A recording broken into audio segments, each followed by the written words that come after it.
एक गांव में एक गरीब किसान रहता था।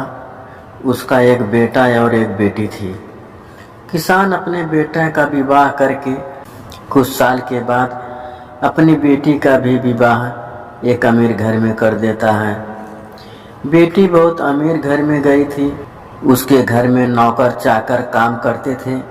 किसान अपने दोनों बच्चों का विवाह करके इस दुनिया से चला जाता है। बेटी को धन की तो कमी नहीं थी, वहीं बेटा बहुत गरीब था। किसी तरह खेती मेहनत मजदूरी करके अपने परिवार का पालन पोषण करता था। उसकी पत्नी भगवान भोलेनाथ शिव की बहुत बड़ी भक्त थी। गरीब होने के बाद भी वह भगवान से कोई शिकायत नहीं करती थी। वह थोड़े में ही गुजारा कर लेती और अपने परिवार के साथ खुशी से रहती थी। वहीं उसके पति की बहन धन ज्यादा होने के कारण घमंडी थी। वह अपने भाई के गरीबी के कारण उससे कोई रिश्ता नहीं रखना चाहती थी। उसकी बहन धन के घमंड में इतनी चूर थी कि अपने भाई को देखना तक पसंद नहीं करती थी। समय बीतता गया और बहन के ननद की शादी पड़ी। उसने अपने भाई को बुलाया तक नहीं। किसी तरह उसके भाई को पता चला और बिना बुलाए ही बहन के घर शादी में चला गया। बहन उसको देखते ही अपने नौकरों से कहकर घर से बाहर ही लौटा देती है। भाई भूखा प्यासा रोते हुए जा रहा था, तभी रास्ते में उसको एक बूढ़ी माँ मिलती है। उन्होंने उस भाई से पूछा, बेटा क्यों रो रहे हो? इतने में वह सारी दुखदाई कहानी बताता है। बूढ़ी माता ने उसे समझाकर चुप होने को कहती है। बूढ़ी माता जी गरीब किसान के बेटा से कहती हैं कि यहीं पास में मेरा बगीचा है, चलो कुछ खा के आराम कर लो।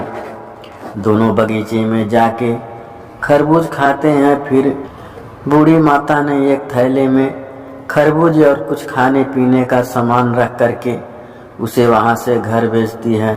घर पहुंचने के बाद बच्चे सब अपने पिता के आगे पीछे घूमते हैं। उसकी पत्नी अंदर से पानी लेकर आती है और तुरंत थैला हाथ से लेकर देखने लगती है कि मेरी ननद क्या दी है। बेचारा भाई वहां से चला जाता है। उसकी पत्नी जैसे ही उस खरबूज को काटती, खाने के लिए उसने बीज की जगह हीरे मोती चमक रहे होते हैं। वह बहुत खुश होती है देखकर। फिर अपने पति के पास जाकर कहती है कि दीदी को हमारी गरीबी देखा नहीं गया है, इसीलिए इतने सारे धन दी हैं। बेचारा किसान भाई सोच में पड़ जाता है और किसी से कुछ कहता नहीं है। अब बेचारा भाई भी बहुत धनी और पैसे वाला हो गया। भाई के अमीर होने की खबर धन के घमंड में चूर रहने वाली बहन को पता चला और वह बिना बुलाए अपने मायके यानी भाई के घर आती है। यह देखकर भाई मन में सोचता है कि जब मेरे पास धन नहीं था तो बहन मुझे देखना तक नहीं चाहती थी। फिर भी वह और उसकी पत्नी ने उसका आदर सत्कार करते हैं। कुछ दिन के बाद बहन को ससुराल से बुलावा आया। उसके भाई और भाभी अच्छे कपड़े मिठाई कुछ उपहार देकर विदा किया।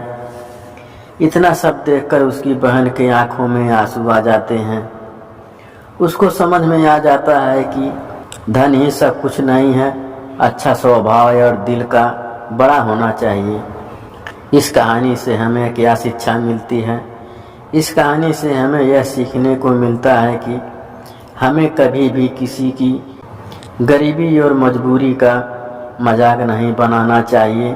गरीबी के कारण किसी से रिश्ता नहीं तोड़ना चाहिए। समय कब कैसा करवट ले लेती है कि गरीब अमीर और अमीर गरीब हो जाता है। इसीलिए सभी के साथ आदर सत्कार और प्रेम से रहना चाहिए।